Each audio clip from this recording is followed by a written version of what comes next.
Welcome to Season 2 of The Co-Working Culture, your business podcast discussing co-working, collaboration, and customer experience with your host, Ali Joseph.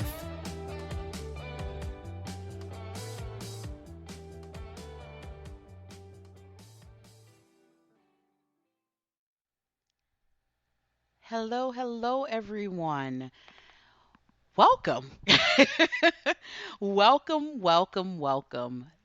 This is the final episode of Season 2 of the Co-working Culture podcast. And I'm not smiling, and I'm not smiling through the microphone because I'm excited, but I am excited, but I'm also a little bittersweet sad, but it's been great. It's been a great season.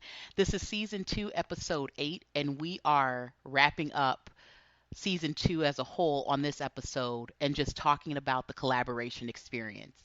So I'm going to touch on a little bit on each season and episode, and I'm going to play a couple of snippets from you for you guys of all of my wonderful community co-working members here across the globe. I'm going to share some snippets of this season with you guys here on episode number 8. Of course, you guys, make sure that you're tuning in with us on social media. We're on Facebook and Instagram at Coworking Culture. That's COWORKN Culture. We also have our business page on LinkedIn. Type in the Coworking Culture. You can find our business podcast link on LinkedIn.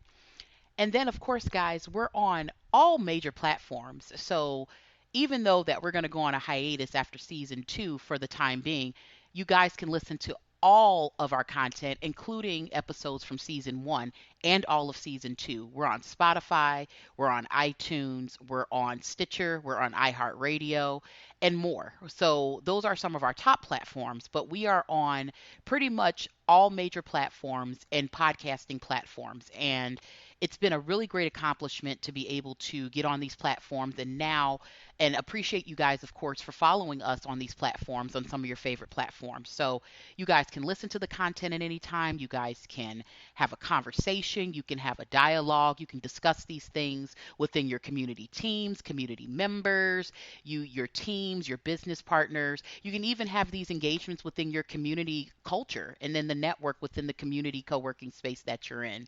So there's plenty of ways to listen to us. And of course, you guys can keep up with myself. Go to bit.ly, bit.ly/I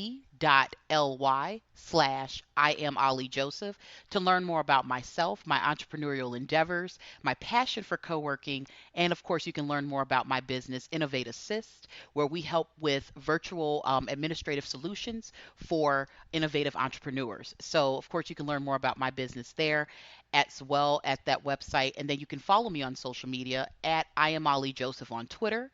I'm on Facebook as Ali Joseph, and I am as well on LinkedIn at Ali Joseph as well. So you guys will find me, you'll find my podcast, you'll see all of the content, and I'm excited to share. So, bittersweet, as I stated, it is the final episode of season 2. This is season 2, episode number 8, and we are going to cover and touch on each episode just a little bit, not too much, but we're going to touch on each episode of the season.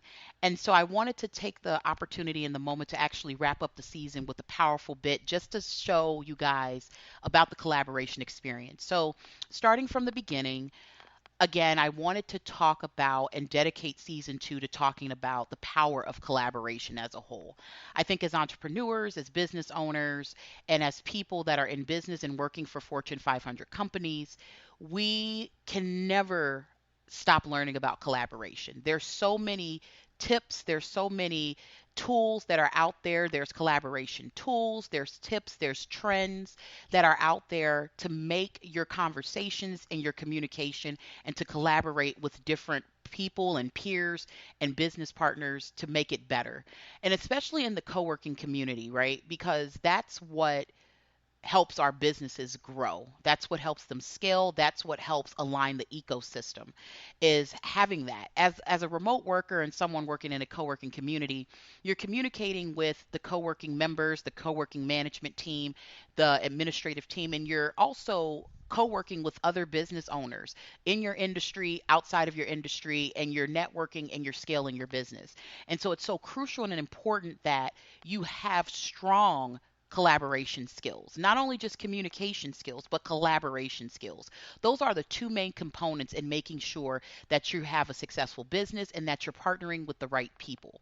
And so throughout the season, I've been talking and touching on these different aspects of collaboration. And so I just want to go down the summary list with you guys, starting with episode one. Okay, so episode one, we titled, which was Collaboration Excellence. In that episode, we just talked about communicating with the right type of tone and the importance of collaboration. In the co working space and in the co working community, it's how you live and breathe. You took the next step and you decided to join a co-working space. It helped you on cost. It helped you to scale your business without bringing out a large sum of money, right? You're able to work on your business net necessities. You've gotten subcontractors or employees, but you've had an opportunity now to find a defined space to help you grow and scale your business and the ecosystem in your business. So you're around like-minded individuals. You're working in collaboration with the community management team and the administrative team of this co-working space. You have the basic ideas and now you're looking to scale. And so in episode one, we wanted to understand the importance of collaboration excellence. And we wanted to make sure that we were highlighting that. And so we talked about different skills, why collaboration is important, what's changing over the next several years when it comes to collaboration, why you should be communicating more. And of course, within collaboration is definite communication. If you don't have communication, you don't have a collaboration. If you guys, whether it's good or bad, okay, if you can't collaborate, if you can't have proper and effective communication, whether it's positive feedback or negative feedback, you really don't have good collaboration. And essentially, that collaboration is not going to end well. So, we really took time in episode one to summarize that when it came to collaboration. Brought us into season two, episode number two, and we talked about understanding collaboration types. So we talked about cross cultural, okay, let me make sure I'm saying it correctly. We talked about cross cultural, cross functional collaboration, virtual collaboration, understanding the types of collaborations, whether it's face to face, cross functional. Okay, so we highlighted cross functional, working within an organization, different sub departments, knowing how to effectively have those type of conversations, knowing who to reach out to, the top key players of each of these sub departments that can help you continue. From a co-working perspective, obviously you're doing that on a virtual basis. You're doing it in a remote location, but you also have those partnerships with the people that's within the co-working community and also the co-working management and administrative team. So we went over cross-functional. We also talked about virtual, and we talked a little bit and tapped into that of video, the age of video conferencing, and communicating with people across the globe, which also tapped us into cross-cultural. Because with cross-cultural collaboration, you're working with people in various countries. If you're a business that's doing that and you're connecting with people across the globe, there's different ways that people conduct business that's not necessarily accustomed to what we may be accustomed here in the United States. There are certain ways, there's certain type of different types of communication pieces. There's type cultural wise on how things should be done, timing, how business should be conducted. So some cultures it's not as laxed. For some it is, and for some it may not be. So you have to conduct yourself and try to really make the collaboration stronger by understanding some of those trends from a cross cultural functionality. So we dived into that as well in episode two. And then in episode three was actually one of my favorites to do this season because I was gonna share that, like which are some of my top episodes that I really enjoyed doing and actually executing. Season three is actually my number one, and season episode three. I said season three. Episode three is collaboration feedback. Okay, collaboration feedback is a key component to successful collaboration. It's successful to business. It is successful to the longevity of your brand. If you are not communicating effectively, if you are not providing feedback when it needs to be, even if it's tough feedback, you are failing not only the individual that you need to provide it to, the team, but you're also failing yourself.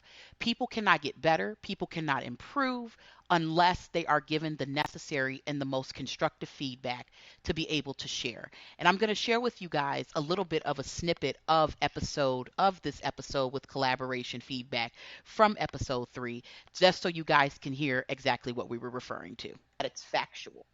Okay. A lot of people, you have, well, not a lot, I won't say a lot, but you have some people who are very vague with their feedback. And they just kind of come out and say it, not necessarily because it's true, or maybe it is true, but they didn't do their research first. So the one thing that you want to do is, if you've identified a problem, if you see that it's an issue, if somebody's not pulling their weight in their part of the collaboration, if it's causing friction with other avenues of the collaboration and other departments or other people that's a part of the collaboration, and it's not working out, or there's things that are not being done in appropriate time frame, you want to make sure to document that context if you are the head top leader of the actual collaboration piece. So when collaborating, you want to make sure that you're building that context to be able to communicate it. State the facts, state the examples, get an understanding. This is what you've seen, this is what's being perceived. And even if it's not just you. So that was a snippet from episode number 3, where we talked about collaboration feedback. What I really enjoyed about talking about that, and that was a really great snippet of the episode, was just understanding. And the one thing that reached out, even me just re-listening to this episode, one of the main components and one of the main statements that I made was state the facts. Because I think a lot of people, as we talked about in episode 3, a lot of people just kind of go into conversations emotionally. And that's where emotional intelligence and having that understanding of your emotional mentality at that moment comes in. You don't want to necessarily go, if you're at a very high emotional state where you may not have all the facts, or you may be to a point where you could be, your tone and your communication can come across as aggressive or passive aggressive, depending on your emotional state at that moment. You want to go in and state the facts when it comes down to feedback. And if it's something that's truly an issue, you want to have that information, but you additionally want to back it up with examples. And so it was a really powerful episode, because I think that as you continue to grow your business and as you continue to network in your community, it's very crucial, if you feel that you've partnered up with people in your actual co-working community, and you've partnered up with folks and you've built these networks and you're working with people, that's something you have to really have a conversation about. You want to make sure that communication is clear. You don't want to have, quote, bad blood when it comes down to the people that you're working with, especially in your community, because these are people that are probably going to stay within the co-working community, and you want to at least make sure that you guys have no type of friction that won't impact the overall culture. So that was episode 3. In episode 4, we talked a little bit about owning your role in collaboration. I think it's crucially important that when you are working with people, people have high expectations. You're a subject matter expert. They're trusting you with this part of collaboration, that you're going to do your part and you're going to make sure that you're going to execute your best, greatest work. And so we dive deep into that to give a better understanding of how to own your role, how to communicate, how to make sure that what you're responsible for, you're doing everything that you possibly can to make sure that you're making an impact with your space of that collaboration piece. Then we dived into, which this is actually my second favorite, I'd say my top 2, definitely episode 3 and episode 5. Episode 5 was a little bit more of the ending of a collaboration. So we talked about tools, tips, and ways to actually end a collaboration, because let's be transparent, let's be honest, some collaborations just don't work. You may have done all of the tools and tips that I've shared in the season. You may have executed that. You may have tried feedback, conversations, and sometimes, in just all honesty, it just doesn't work out. And so now you're stuck with potentially damaged morale, people who may not even want to put in their best work when you're completing projects or tasks.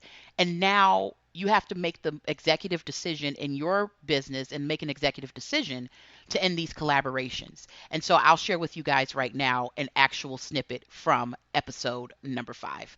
I'll share that right now with you guys. Collaborative, it shares